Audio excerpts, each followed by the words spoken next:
माननीय सदस्य जयराम कुमार महतो जी, काफी कम समय में। जयराम जी। धन्यवाद अध्यक्ष महोदय। एक विद्रोही कवि ने लिखा है कि मैं किसान हूं, आसमान में धान बो रहा हूं।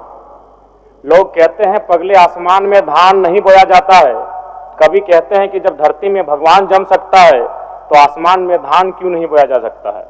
लेकिन सच तो यह अध्यक्ष महोदय कि आज तक आसमान में धान नहीं बोया गया, लेकिन ईश्वर, अल्लाह, रब, गॉड आज लाखों लाख एकड़ भूमि में जमीन पर स्थापित हो चुके हैं। लोगों की मान्यता, लोगों की आस्थाओं के अनुसार जिस ईश्वर ने चांद, सूरज, धरती का निर्माण कराया है, आज वह मंदिर, मस्जिद, गिरजाघर, गुरुद्वारे के माध्यम से इस धरती पर स्थापित हो चुके हैं 2 गज जमीन में।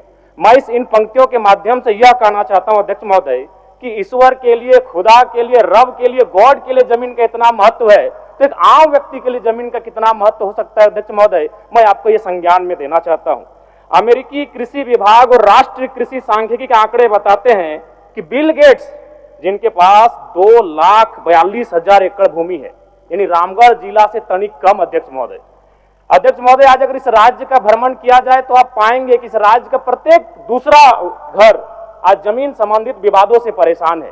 इसलिए मैं आपके माध्यम से सरकार को सचेत करना चाहूंगा कि आप कम से कम अंचल को दुरुस्त करें, नहीं तो आज हर एक घर गृह युद्ध में तब्दील हो जाएगा। समस्या है ऑनलाइन रसीद की, समस्या है रोटेशन की, समस्या है पंजी 2 की। इसलिए अध्यक्ष महोदय, उसके बाद महोदय, अगर आप धनबाद, बोकारो से चूंकि मैं आता हूं, वहां क्या है कि जो माफियाओं का सिंडिकेट है वह सड़क के किनारे जमीन पर घात लगाकर निगरानी करते हैं।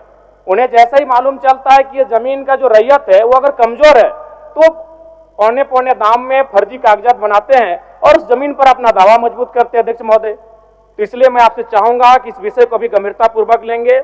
उसके बाद अध्यक्ष महोदय, इस राज्य के तमाम आंदोलन, चुहाड़ विद्रोह से लेके, तमाड़ विद्रोह से लेके बिरसा मुंडा का आंदोलन, वो भूमि पर आधारित आंदोलन रहा है अध्यक्ष महोदय। और उसी के परिणाम स्वरूप इस राज्य में एसपीटी कानून, सीएनटी कानून और विल्किंसन कानून लागू किया गया।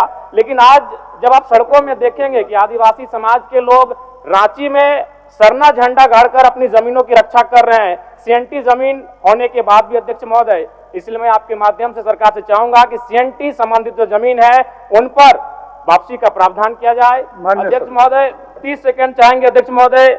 और साथ ही साथ चूंकि जब जमीन की बात आती है तो विस्थापन की बात आती है अध्यक्ष महोदय। चूंकि मैं उन क्षेत्र से आता हूं, कई ऐसे कागजात हैं जिनमें विस्थापन की जो जमीन लीज का मामला है वो 999 साल दर्शाया गया अध्यक्ष महोदय।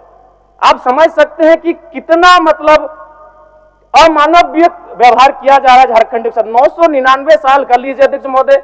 एक घटना है बेरमो गोविंदपुर की, जमीन के बदले नियोजन की बात थी और नियोजन दिया गया उनको 55 साल की आयु में, 5 साल में नौकरी खत्म हो गया अध्यक्ष महोदय।